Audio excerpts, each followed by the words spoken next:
nuestro propósito de volver a encontrarnos, aunque sea en la virtualidad todavía. Creo que esta era una ocasión idónea para reunirnos y para hablar de todo esto que está sucediendo, quizás no en las mejores condiciones, pero sí para empezar a hablar de qué es lo que está pasando y cómo nos impacta a nosotros esta situación de crisis global, para poder tomar acción y no solamente ver las cosas desde lejos. Por eso estamos con Gabriel Holland, para hablar de mercados y para hablar de finanzas y para hablar cómo esto nos va impactando en nuestras finanzas personales, en nuestra organización, en nuestro día a día y qué es lo que podemos esperar. Hola, Gabriel. Hola, ¿cómo va? Hola, buenas tardes. ¿Qué tal? Bueno, vamos a empezar a hablar de todo esto que prometimos que íbamos a tratar. Primero que nada es cómo nos agarra esta situación de guerra Rusia-Ucrania, en qué circunstancias nos encuentra, ¿no? En materia financiera. Claro, sí, obviamente lo primero a destacar es la tragedia humanitaria, ¿no? Donde nada justifica la pérdida de una vida, que por el momento está lejos de nosotros poder hacer algo por ello. Ahora, por supuesto, las cuestiones de la economía y las finanzas empiezan a tomar relevancia bajo este paraguas. Y hay algunas inquietudes que me han hecho durante algunas preguntas que hemos recibido durante la semana y que me gustaría enfocar un poco. Entonces, yo lo primero que diría que es una situación que ya venía compleja y que, por supuesto, el efecto bélico lo hace un tanto más difícil, pero para América Latina y para todo el mundo, en el primer trimestre del 2022 se verificaban dos datos que son fuertes e importantes tanto para las pymes como para los inversores y también para las grandes empresas. Lo que pasa es que las grandes empresas son formadoras de precios. Todas estas dos luces rojas son alta inflación, por un lado, que se verifica, por supuesto, en Argentina, como es históricamente conocido, pero también en Latinoamérica y en el resto del mundo, por supuesto que con diferentes magnitudes. Y por otro lado, debilidades del mercado laboral que se mantendrán durante el año 2022 y esto básicamente es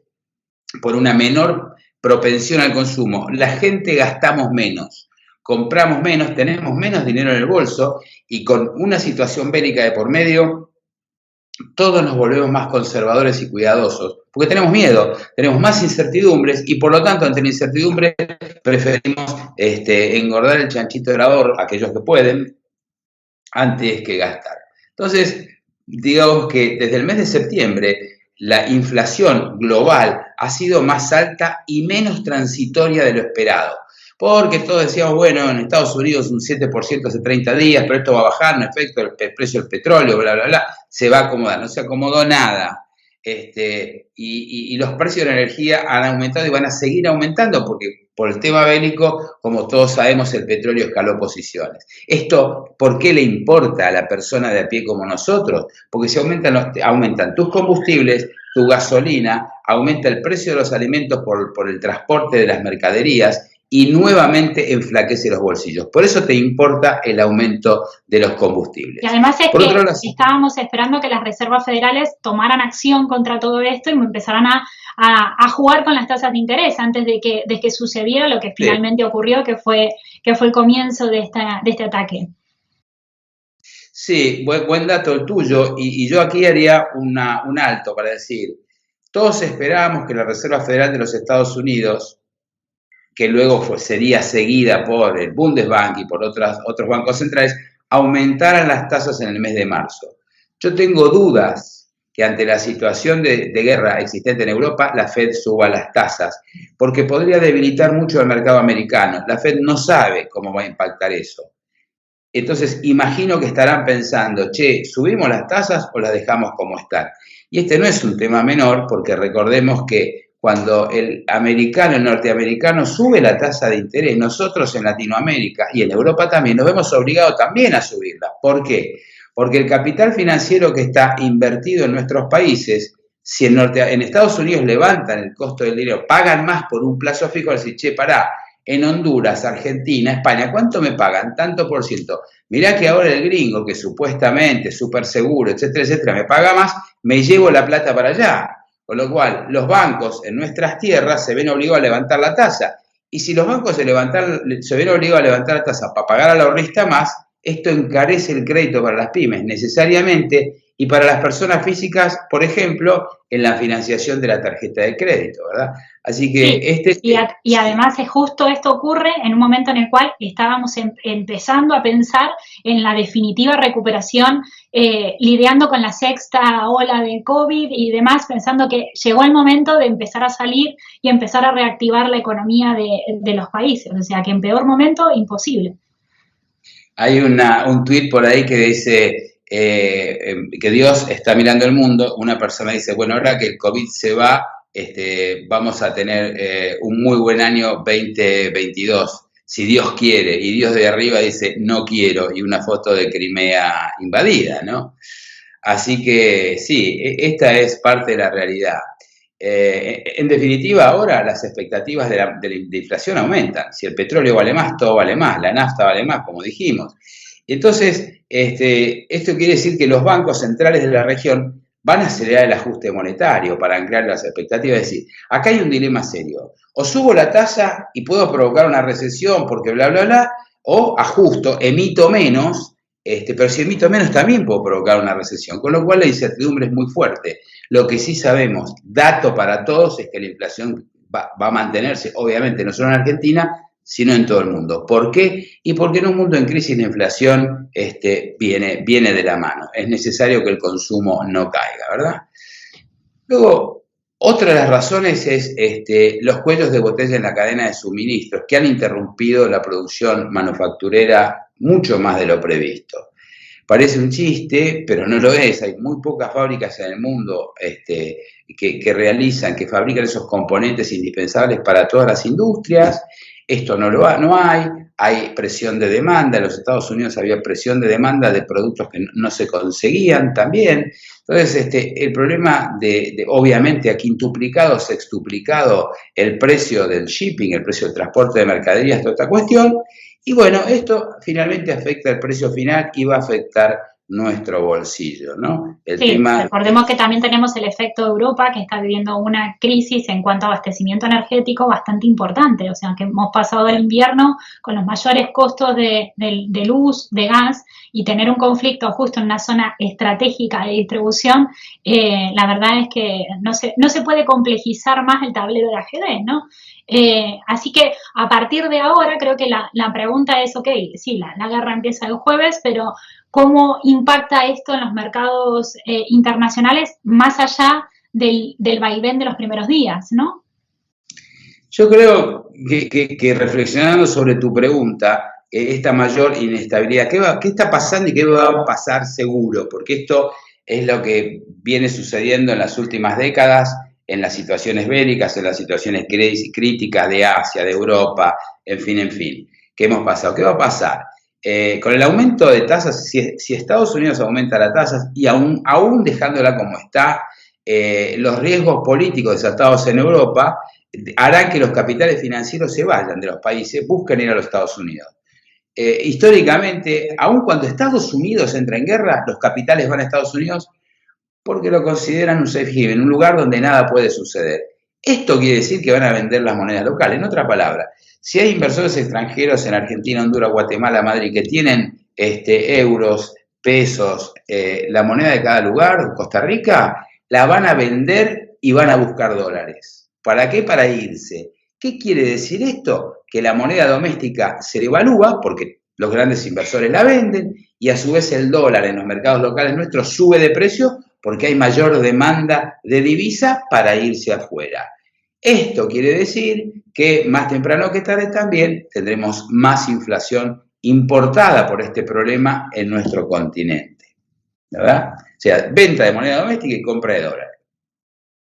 Y todo esto conlleva a que haya menos crédito para las pymes, a tasa de interés más alta, menor dinamismo de la economía, lo cual en otras palabras quiere decir que no haya grandes oportunidades de crecimiento en las ventas o en la facturación, ¿no?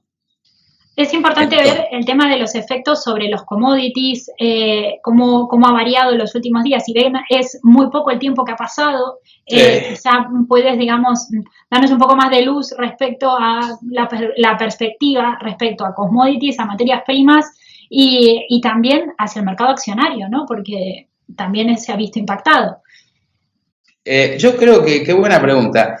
Todos hablamos, incluso cuando vamos a tomar la merienda o almorzar con amigos, porque queda bien, mirá el aumento de la soja, el aumento del trigo. ¿Pero qué quiere decir eso para nosotros que andamos de a pie todos los días? El aumento de los commodities se refleja en nuestra mesa diaria, porque si aumenta el trigo, obviamente aumenta la harina y sus derivados. El efecto de la soja en nuestro país, en particular en nuestros países de Latinoamérica, es relativo, pero si aumenta el valor, su valor de exportación, todos los precios se tiran hacia arriba, ¿verdad? Ni que hablar del commodity combustible, que es la misma historia, aumenta el precio de la nafta. Con lo cual, aumento de commodities para nosotros quiere decir que van a entrar más cantidad de divisas, la misma cantidad de divisas, pero van a valer más pesos, perdón, más divisas, porque aumenta el precio del commodity, va a entrar más dinero a nuestros países, pero a nosotros como personas físicas en lo inmediato o a las pymes no nos beneficia, porque se deprecia nuestra moneda y porque la inflación va hacia arriba. A las cuentas fiscales de los países sí, porque le entran más dólares por la exportación de commodities. Brasil petróleo, Colombia petróleo, Argentina soja y así sucesivamente. Sí, convengamos que Ucrania ha sido siempre el granero de Europa y se abre la oportunidad de abrir mercado con lo que es granos para Latinoamérica en Europa también, o sea, de tener mayor presencia. Sí, yo siempre hago un signo de pregunta, en tanto y en cuanto la gente quiere y pueda consumir, ¿verdad? Porque nosotros hacemos suma cero y decimos, si este no vende, venderá, si A no vende, vende B. Sí, pero tiene que estar C para comprar. Y vamos a ver cómo es la conducta del consumidor y cuántos recursos queda, porque infortunadamente, cuando hay una situación bélica, los que más ganan son los fabricantes de armamento, porque gran parte de los recursos estatales se dirigen a rearmarse, por las dudas. Esto trato de que no sea un juicio de valor, pero van recursos a la industria armamentística. Y cuando los recursos van para ese lado, dejan de ir para el consumo, para el turismo, etcétera, etcétera, los recursos nacionales, ¿verdad? Así que vamos a ver si es una oportunidad realmente, hasta dónde y hasta cuándo. Por el momento no sabemos, francamente, cómo evoluciona eso, ¿no? Hay buenas noticias, obviamente, como decía, para los países productores de commodities, soja, petróleo, materiales raros, para sus cuentas nacionales, ¿no? De nuevo, la gran incógnita es qué va a pasar en nuestros bolsillos cuando estos efectos empiecen a verse. Seguramente después veremos algunos gráficos también. Entonces, la pregunta es para el inversor, que es porque estamos ante una situación trágica humanitariamente y más que nunca nos conviene cuidar nuestros ahorros. Entonces, parece que hay algunos tips o algunos comentarios que está bueno dar.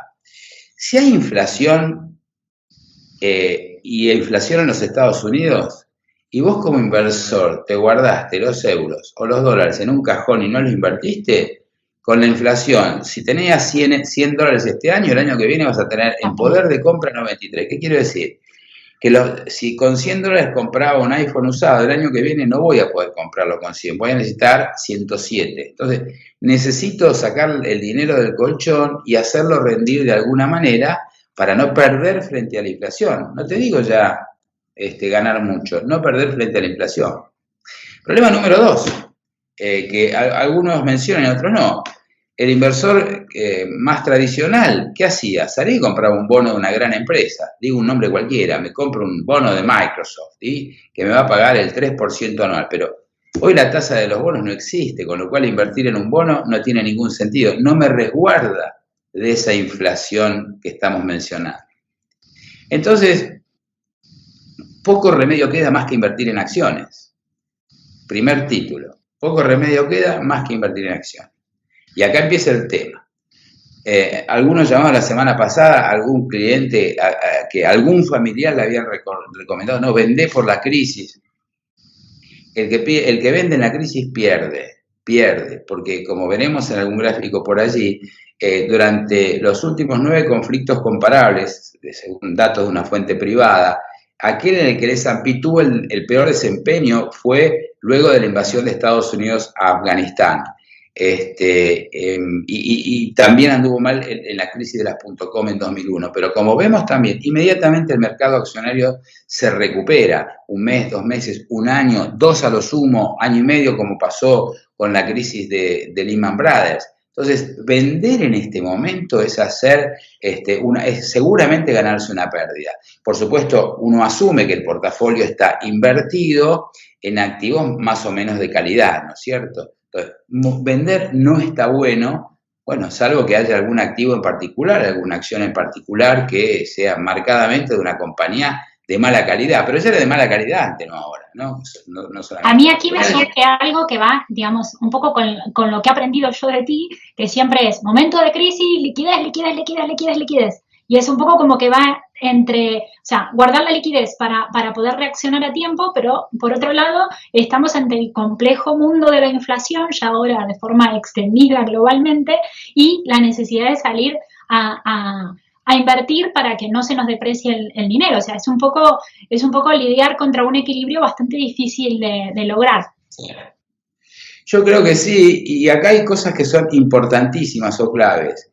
Acá lo importante radica en la calidad del activo que estás comprando. Yo diría que el greedy, la parte más ambiciosa nuestra, de mucha ganancia, me parece que hay que dejarla a un costado.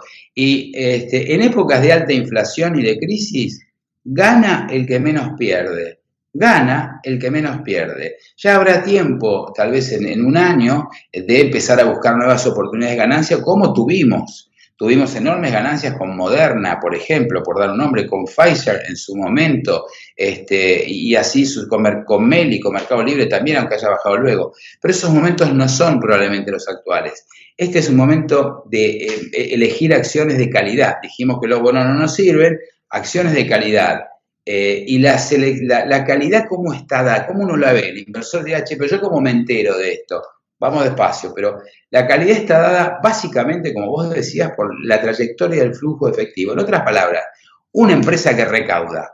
La empresa que recauda todos los días, sea un Walmart, son ejemplos, no recomendaciones de inversión, pero un Walmart que todos los días levanta la cortina y, qué antiguo lo mío, y recauda, quiere decir que hace caja, con lo cual tiene liquidez. No es un gigante que tenga plantas y plantas de maquinarias para vender a terceros. Sí, es un negocio que como decía, Walmart levanta, o Amazon recauda todos los días, o Mastercard levanta dinero. Entonces, estas son las cuestiones: liquidez, liquidez, liquidez, efectivo, efectivo. Y para las pymes es lo mismo. Yo diría que, pero eso lo vemos quizás más adelante. Estamos hablando de inversiones ahora.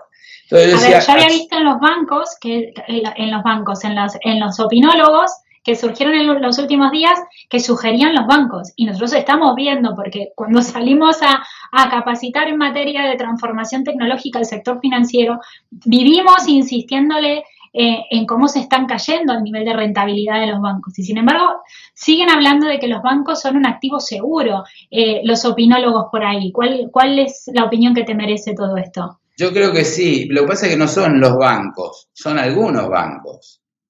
Y por otra parte, la cuestión es la siguiente. Vos tenés un patrimonio de 1.000, un activo líquido de 1.000, que los bancos supuestamente sean una buena inversión, no quiere decir que agarro 1.000 y compro todo en bancos. Entonces, primer punto, ¿qué bancos? Nuevamente, aquellos bancos que sean minoristas, que estén recaudando bien, que tengan buena intención en la transformación digital, que estén cuidando sus costos. Pero bueno, ya invertí, no sé, 20 de mis 100 en los bancos. ¿Qué hago con lo demás? ¿Verdad? Dentro de un ratito me dirijo a eso. ¿Qué inversión hacer? Creo que era esa tu pregunta, ¿verdad? Los bancos está, pero cuidado, de nuevo, hay que atomizar la inversión. Una cartera de inversiones está compuesta por muchos activos o por varios activos. No podemos juntar todo. Porque si ese banco, por la razón que fuere, suponte, le negaron una licencia en uno de los países en los cuales estaba y baja su acción un 20%, toda mi inversión, todo mi ahorro baja un 20%. Entonces, yo buscaría en general compañías que tengan alta liquidez, que paguen dividendos a sus inversores anualmente, que distribuyan los dividendos de las ganancias que tienen, no que capitalicen tanto, de manera tal de que vos como inversor vayas teniendo un flujo de fondo, $1, €1, un pesito acreditado en tu cuenta como para gastar, como para utilizar. Y si mirás, pues yo estoy repasando aquí los portafolios nuestros, más o menos, a grandes rasgos. Claro, depende del perfil del inversor y de lo que quiera, pero hay acciones que, fíjate qué cosa, el día que cae el índice de acciones tecnológicas que se produce el ataque a Ucrania, el Nasdaq, que es el que representa, perdón, el día que caen el S&P y el Dow, el Nasdaq, que representa las tecnológicas, sube mucho. ¿Por qué? Porque ahí están las empresas de algo que te voy a preguntar yo a vos que me cuentes, que es seguridad informática. Las acciones de las compañías de seguridad informática suben en forma importante porque esperan hackeos y ataques vía la red hacia los países, ¿no es cierto? Entonces, ¿qué acciones nosotros podemos ver siempre repartidamente? Hay cosas que están muy baratas, que han bajado mucho. Facebook, siempre una acción es a mediano plazo. La tengo que comprar y guardar y la miro entre un año, 2 o 3. Si estoy ansioso o si voy a tener que pagar el casamiento de mi hija o la mudanza dentro de 6 meses, mejor me dedico a otra cosa. No compro acciones porque la acción no es para eso. La acción depende de cómo le vaya al mercado, de todas las contingencias. 1, 2, 3 años, ahí vemos. Entonces, en ese caso, yo podría decir que Facebook está barata, que Google o Alphabet, que es el nombre de Google, el nombre de la acción, bueno, Google sigue una tendencia porque representa obviamente a la avanzada tecnológica que no tiene proyectos controvertidos, además, que sí los tiene Facebook, ¿verdad? En ese sentido, Meta es una oportunidad también especulativa, ¿no? Pero es una oportunidad bajado mucho. Verizon Communications, estoy dando nombres así en general, ¿verdad? Tal vez Disney en alguna parte, tal vez Barrick Gold. Barrick Gold es una empresa que explota minas de oro, ¿verdad? Entonces vos te adherís a la suba potencial del oro, pero también al comprar una compañía te adherís no solo a la suba del metal, sino al potencial de negocios que esa compañía tenga en la venta del metal. Es decir, la suba del oro más las ganancias que la compañía obtenga si le va bien en la venta de metal, ¿verdad? Entonces, obviamente los bancos que vos mencionabas, Wells Fargo, Bank of America, JP Morgan, son jugadores fuertes a tener en cuenta. En la parte de salud, Pfizer, también. Parece que por acá vienen más o menos las apuestas más interesantes. En América Latina, el proceso de Brasil, acordate que hay elecciones este año, que aparentemente Lula está a la cabeza, pero esto no se sabe hasta el final. Sin embargo, Banco Santander Brasil anda bien, Itaú también en Brasil, banca, ¿no? Banco, esos dos bancos. Me parece que por ahí uno puede mantenerse más allá de los Walmart tradicionales, en fin, que a mediano plazo siempre repagan. Yo creo que para recopilar de todo el mundo inversiones y perfiles, está bueno resumir en que, por un lado, como decías vos, un Walmart, un venta retail que tiene mucho flujo de efectivo y mucha transaccionalidad, es una oportunidad. Por otro lado, banca siempre y cuando, lo que decíamos, sean bancas que estén fuertes apostando a la transformación digital, que tengan desarrollo en canales digitales, que tengan presencia sólida.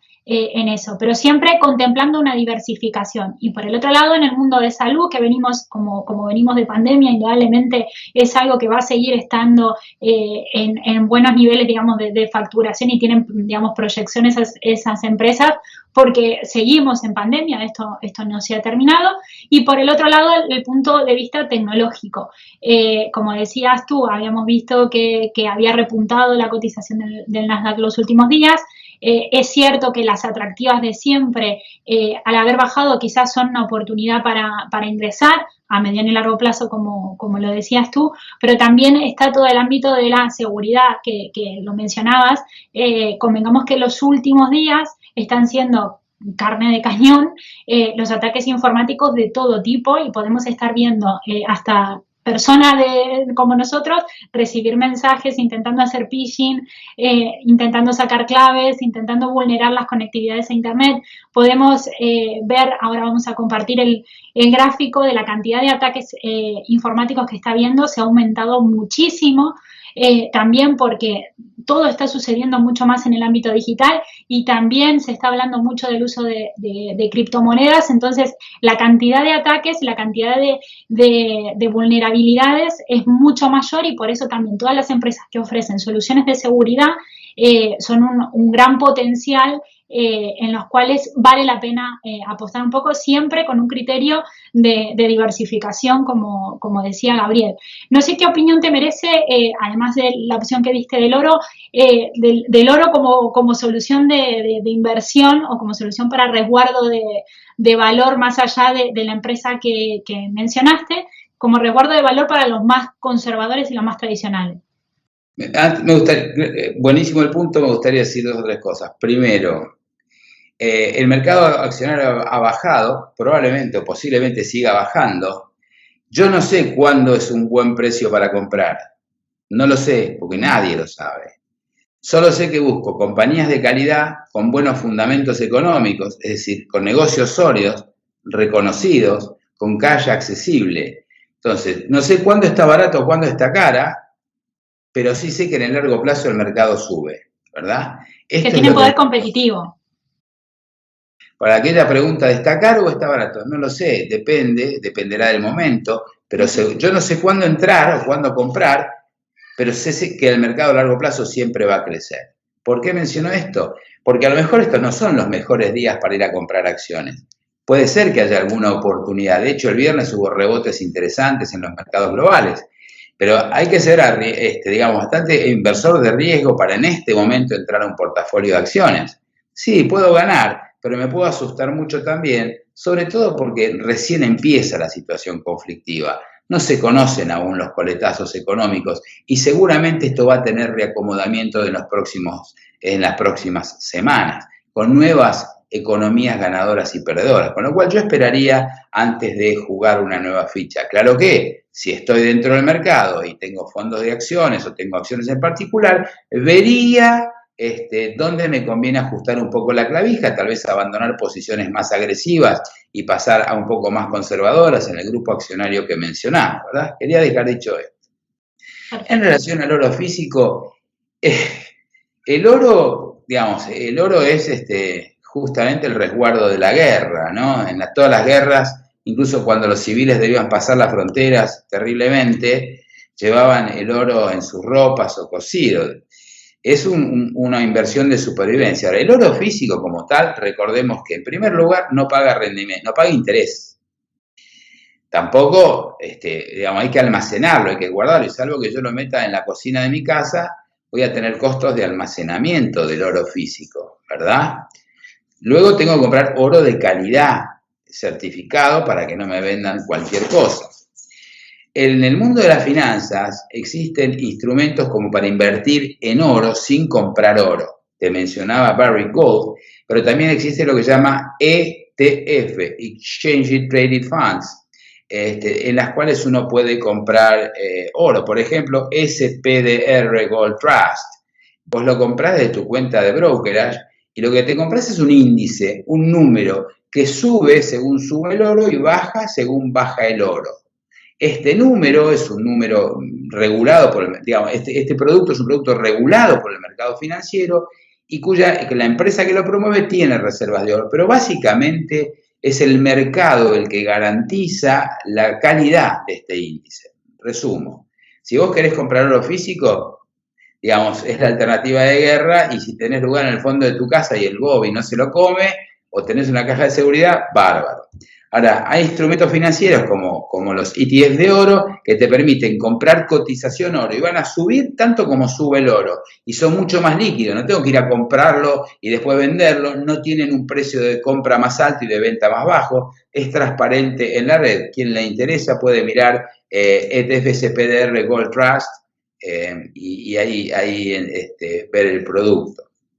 Me parece que está muy bien destacar algo que a mí me cautiva, o sea, me impresiona la cantidad de gente que estamos viendo en redes hablando de los análisis técnicos, de los coeficientes y demás, y que sepamos que tienen una tremenda limitación. En momentos como este, hay que hacer una interpretación. Y por eso vale tanto la opinión que tiene Gabriel, primero por lo que sabe y segundo por la experiencia que tiene respecto al análisis de fundamentals, como dice él. Esto, si hacemos análisis de cálculo técnico, hay muchas más probabilidades de fallar en momentos de tanta turbulencia que si hacemos un análisis de fundamentals sabiendo muy bien, digamos, el contexto y la situación que rodea a las circunstancias, para no minimizarlo en un mero cálculo matemático, ¿no? Yo pienso que sí, y gracias por el comentario relativo a los fundamentals. Digamos, las técnicas, esos son los operadores de bolsa que te dicen comprar y vender con muy buen conocimiento de la técnica. Pero recordemos que la técnica en definitiva es un cúmulo de variables estadísticas. Y si el macroescenario está variando tan violentamente, es probable que las próximas estadísticas varíen violentamente también. Y por otra parte, en un mundo defensivo de inversiones, como acompaño tu comentario, interesante es guiarse por la historia de la compañía y por sus negocios fuertes, sus negocios bien parados y líquidos, ¿verdad? Creo que esto es lo que hay que hablar con el consultor de inversión que cada uno tenga y llevarle esto, empresas sólidas cuyas acciones estén baratas por alguna razón, empresas que tengan negocios de calidad, liquidez y que paguen dividendos. Ahí pedir a tu consultor que te muestre el menú de opciones de inversión. Yo creo que... Siempre hay que hablar de criptomoneda. Perdón, no, te interrumpí yo, adelante. No, quería ir encaminando a eso. Primero, a criptomonedas, lo que se está hablando de criptomonedas, de que supuestamente, digamos, todas las sanciones que se van a marcar contra Rusia hacen que haya un movimiento más alto de criptomonedas para ir haciendo, digamos, esas vías de escape de gestión. Entonces, eso indudablemente impacta en el mercado de criptomonedas. Así que me gustaría que compartas tu reflexión al respecto para luego sí cerrar con cómo impactan los negocios y en las pymes para todos los empresarios y los managers que tenemos en la comunidad. Gracias. Yo pensaría, decir que la criptomoneda es algo que se va a desarrollar en el futuro como medio de pago, que ya se está desarrollando, más o menos es repetir algo que tendría poco sentido. Lo interesante, me parece, es entender, como vos bien decís, me parece también, en un momento en el cual puede Rusia ser expulsada de la cadena internacional de pagos, para llamarlo de alguna manera, que es una gran cooperativa bancaria, el SWIFT, el sistema SWIFT, en el cual hay compra y venta de productos como armamentos, puede esto excitar el deseo de participar en criptomonedas que, como se sabe, no tiene ente regulador. Como se sabe, no se sabe quién la emite concretamente o quién la controla y bajo qué reglas. Entonces está muy excitante esto para ese tipo de cosas. Pero para el pequeño inversor, todo esto que no se sepa quién la controla, que cuándo la emite, que quién la emite, que cuánto vale, no es tan excitante. Salvo que vos me digas que destinas una moneda a ver cómo te va. En otras palabras, como inversión financiera, la criptomoneda es un activo especulativo, absolutamente especulativo, como una acción de una empresa peligrosa. Mirá, todos decían también que la criptomoneda era el resguardo frente a la volatilidad del mercado accionario. Y si uno mira la correlación, que es aquello que le pasó al mercado accionario en relación a la criptomoneda, uno supondría que la criptomoneda seguiría estable mientras el mercado bajaba. Y la sorpresa es que la criptomoneda bajó junto con el mercado. Si no se mantuvo estable, como todos decían, que era un patrón económico, que no iba a tener volatilidad. No, demostró tener la misma volatilidad, el mismo sube y baja que las acciones. Con lo cual, uno de sus atractivos, que era el de mantenerse en momento de crisis, está puesto en dudas. Bajó 10%, al igual que el S&P, que el índice accionario en los últimos días. Entonces, como inversión es altamente especulativa, ¿verdad? Y creo que conviene considerarla como medio de pago. Y de nuevo, si yo tengo un portafolio de 1000, ¿cuánto voy a invertir en criptomoneda? Sabiendo que es volátil y sabiendo que mi objetivo final es hacerme un patrimonio a largo plazo. Bueno, me excita, qué bueno, estoy en la onda. Bárbaro. Elegite, ¿cuánto? ¿5%? Dale. Comprar la que mejor te plazca o también, de nuevo, un Exchange Traded Funds, ETF, de criptomonedas. Pero el 95% restante conviene alocarlos en activos que uno sepa que están parados firmemente, ¿no? Me parece eso en relación a las criptomonedas. A ver, aquí también va otro factor, seguridad. Las billeteras virtuales, las monedas virtuales, están todos sometidos sobre el mismo flujo de conexión a Internet. Si aumenta la inseguridad, o sea, convengamos que ahí se suma un factor de riesgo más al activo, ¿no? Absolutamente. Pero por otra parte, como en geopolítica, lo mismo es en economía, ante la acción de alguien hay que esperar la reacción del otro. Ujú. Y si el mundo de la virtualidad, de la moneda virtual, se pone muy activo, no creo que los bancos centrales se queden sentaditos esperando cómo destruyen el valor del euro o del dólar más de lo que ya está destruido, ¿verdad? Alguna acción van a tomar. Por otra parte, esa saber-faire que puede tener para algunas personas el que la moneda virtual esté lejos de la autoridad fiscal, pagar impuestos, cuidado porque es un arma de doble filo, ¿verdad? En algún momento a aquellos que lo ven como para no pagar impuestos le van a golpear la puerta y decirle, mire, la misma tecnología que existe para fabricar y distribuir Bitcoin o lo que sea, o cualquier moneda virtual, es la misma tecnología que tienen los organismos reguladores y blockchain, ¿verdad?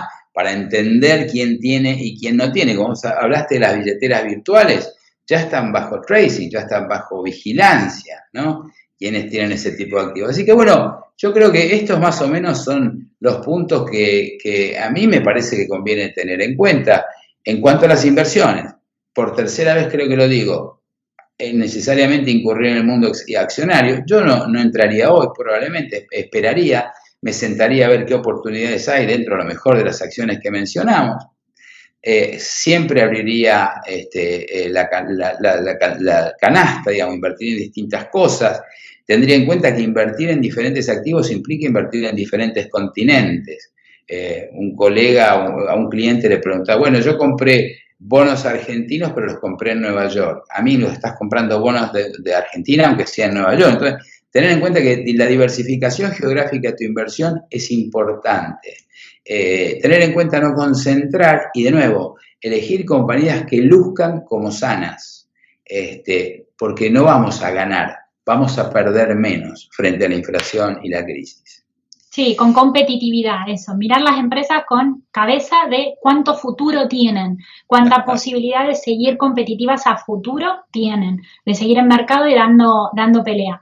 Para ir terminando y para cerrar para la comunidad de gestores de finanzas corporativas o de managers en pymes, ¿cómo manejamos la caja en la empresa? Sabemos que vamos a seguir con el incremento de los costos logísticos porque en esta situación no esperamos que vayan a reducirse, todo lo contrario, que se va complicando un poco más. Sabemos que hay restricciones en el área, si comercializamos con esa área del mundo, pero también que todo se controla mucho más y que hay mucha demanda paralizada, mucho retraso y demás, y eso es una complejidad o sea, que sigue vigente, que nosotros siempre decimos, ojo con las economías locales, apuesten a la economía local, a desarrollar el ecosistema entre la economía regional, para no quedar tan vulnerables en situaciones como esta donde el delivery se complica tanto.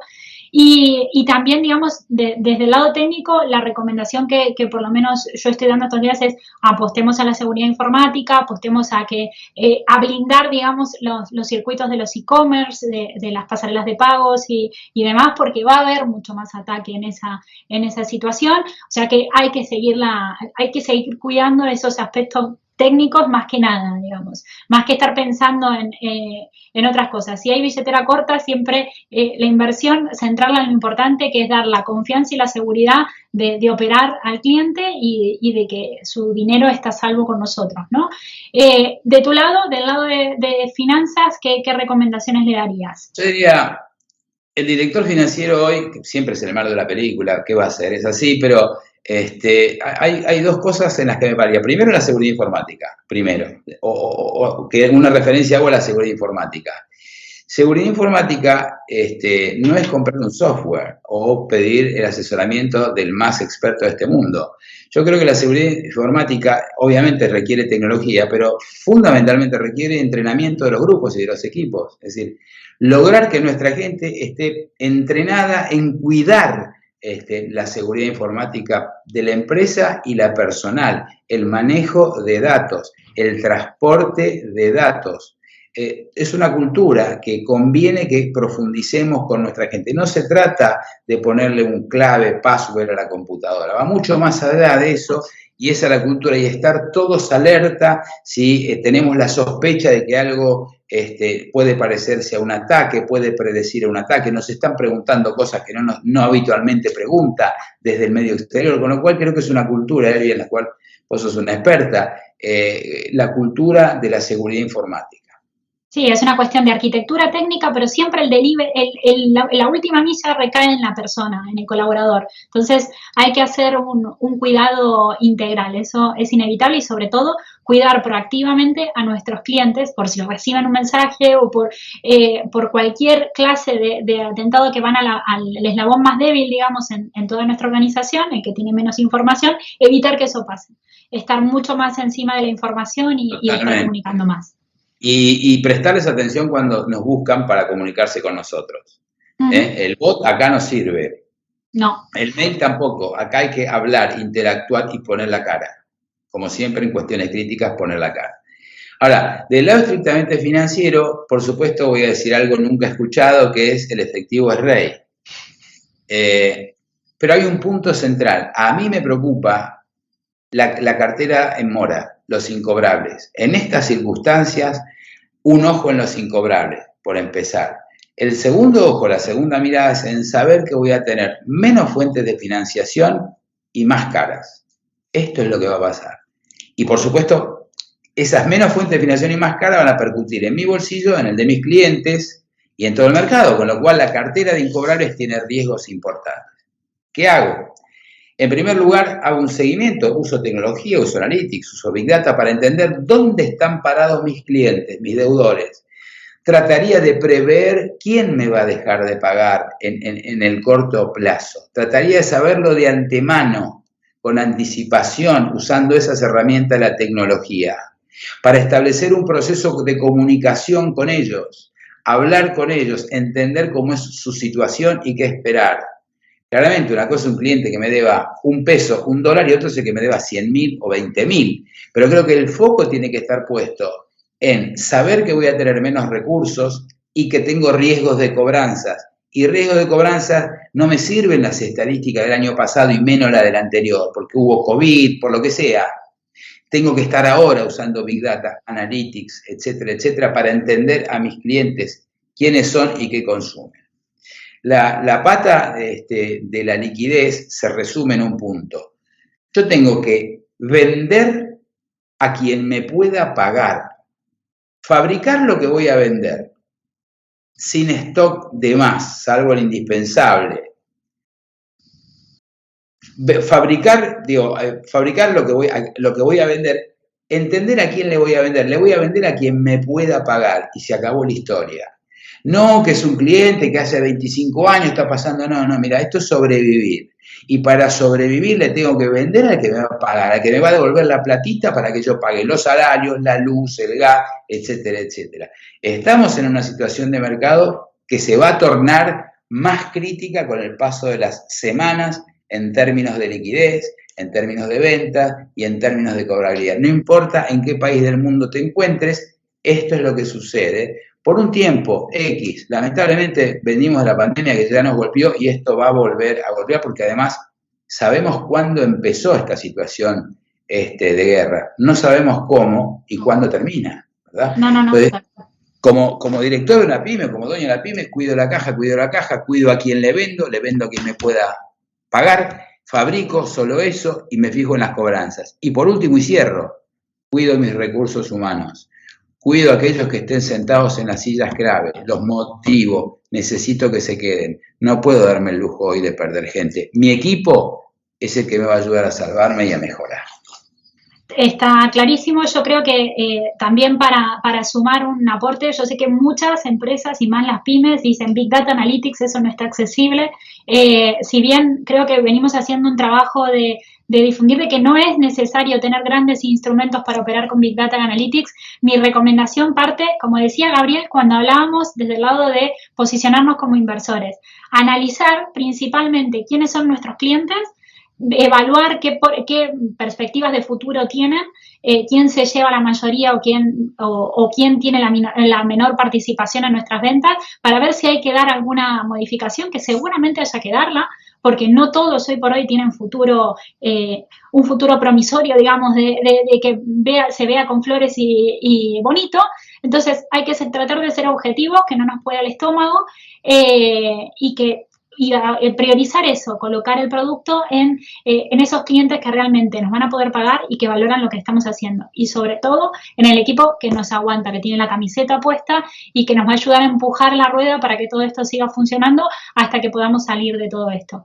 Mi propuesta, creo que Gabriel, quedamos abiertos a que nos manden consultas, a que nos manden comentarios, a que se suscriban a nuestro canal y que nos puedan compartir sus opiniones, que vamos a contactarlos, y obviamente Gabriel queda abierto a aquellos que quieran hacer consultas respecto específicamente a su situación como inversores, para que puedan asesorarse, digamos, ser asesorados. Espera, no te vayas, porque ahora te quiero preguntar, yo me voy a machetear para hablar con mis clientes durante la semana. Suponte que vos sos la responsable de medir los riesgos informáticos en mi pyme de, no sé, 200 personas, 20, 8 o 1000.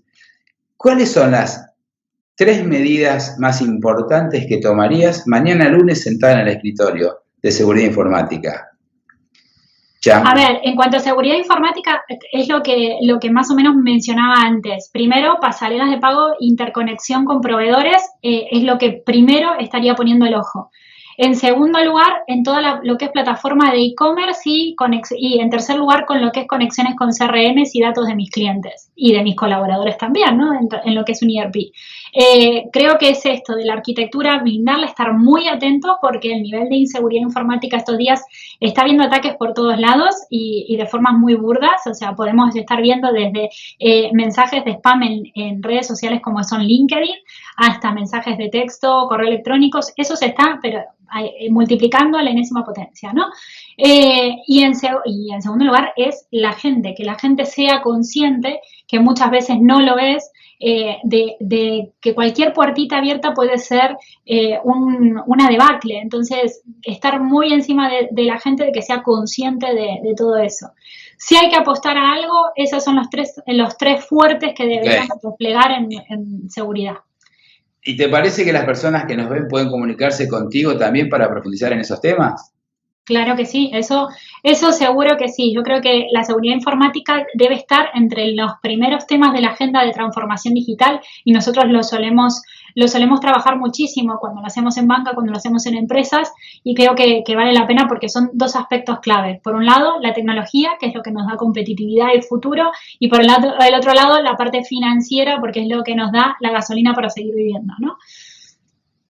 Bueno, muchísimas gracias. Nos dejamos abiertos a comentarios y a que nos sigan y a que sigamos toda esta charla y viendo cómo suceden las cosas, para ver si repetimos con la temática, o incluso la posibilidad de hacer un live. Muchas gracias, Gabriel. Gracias a vos, Elia. Gracias a todos. Buena tarde. Buena tarde.